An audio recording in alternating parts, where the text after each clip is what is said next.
Strawberry যারা চারা তৈরি করবেন বাণিজ্যিকভাবে, টিস্যু কালচার চারা, এই চারার মাটি প্রস্তুত করার জন্য বালু নেবেন, বালুর সাথে দোআঁশ মাটি মিক্সড করবেন, মিক্সড করে সুন্দর করে এরকম গুঁড়া করে নেবেন।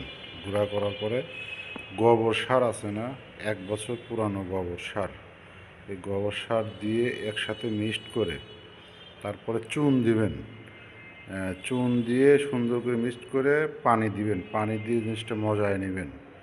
মজায়ের পরে তখন হচ্ছে আপনার ট্রাইকোডার্মা আছে, পরিমাণ মতন ট্রাইকোডার্মা দিয়ে, কিন্তু রাসায়নিক কোনো সার এখানে ব্যবহার করা যাবে না, যেহেতু চারার জন্য এটা করবেন।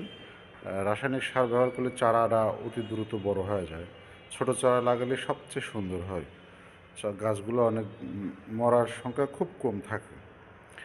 রাসায়নিক কোনো সার এখানে ব্যবহার করা যাবে না। জৈব সার, পর্যাপ্ত পরিমাণ জৈব সার দেবেন। জৈব সার দেওয়ার পরে এটা সুন্দর করে মিক্সড করে এটা ঢেকে রাখবেন, পলিথিন দিয়ে 20 দিনের জন্য ঢেকে রাখবেন।